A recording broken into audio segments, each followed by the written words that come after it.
ज्यांच्या घरी तुला जेवायला जायला आवडेल कारण तिथे फार छान जेवण बनतं, असे कोण आहेत? एकाच्या घरी तर मी गेलेच आहे, सृजन देशपांडे म्हणजेच राजेश देशपांडे जे आहेत त्यांचा मुलगा. सो जो मुलगी झाली हो मध्ये माझ्या भावाचा कॅरेक्टर करायचा, सो मी त्याच्या घरी जाऊन जेवली आहे बऱ्याचदाच. पण मला परत परत त्याच्या घरी जायला आवडेल कारण त्याची आई म्हणजे स्मृती काकू उत्तम फिश करतात आणि खूप म्हणजे फिशच नाही सगळ्या व्हेजमध्येही काही काही गोष्टी त्या ज्या बनवतात त्या कमाल असतात. सो त्याच्या घरी तर मी जातेच आणि मला जायचंच आहे. दुसरं मित्र सिद्धार्थच्या घरी जाऊन खिरीड. सो सिद्धार्थ खिरीडच्या घरी जाऊन जेवायला मला आवडेल. एकदा गेले होते पण तेव्हा फक्त डोसे खाल्ले होते मी, जे खूप कमाल झाले होते. त्याच्या बहिणीने आणि आईने बनवले होते.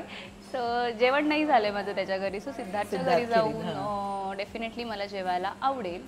आणि थर्ड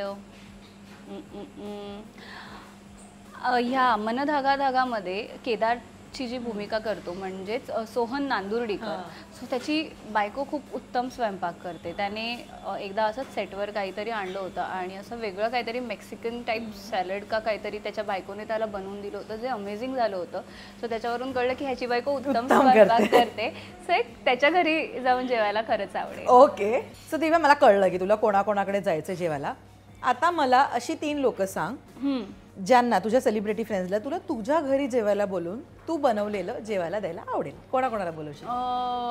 सेलिब्रिटी फ्रेंड्स जर म्हणणार असेल तर एक सगळ्यात आधी नम्रता सुमिराज, म्हणजे जी मन धागा धागामध्ये माझ्या मैत्रिणीचंच, जी माझी सिरियलमध्येही खूप घट्ट आणि जवळची मैत्रीण आहे आणि रिअल लाईफमध्येही तितकीच घट्ट, रादर त्याच्यापेक्षा जास्त आणि जवळची मैत्रीण आहे ती म्हणजे नम्रता सुमिराज. सो तिला मला घरी जेवायला बोलवायला आवडेल.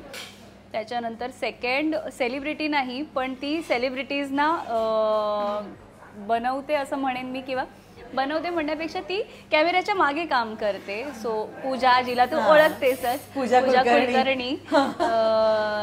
सो तिला मला घरी जेवायला बोलवायला आवडेल. आता ह्यांना बोलवायचं कारणही मी तुला सांगते. त्यांना असं वाटतं मला काहीही येत नाही, मी काहीच बनवू शकत नाही. हा त्यांचा माझ्याबद्दल असलेला गोड गैरसमज आहे जो मला खोडून काढायचा आहे. त्यामुळे मला त्या दोघींना तर आवर्जून बोलवायचं आहे. आणि तिसरी व्यक्ती जर कोणाला बोलवायचं असेल तर मला तुला बोलवायला आवडेल. कमाल, मला खूप आवडेल तुझ्याकडे जेवायला आणि खूप गॉसिप करायला.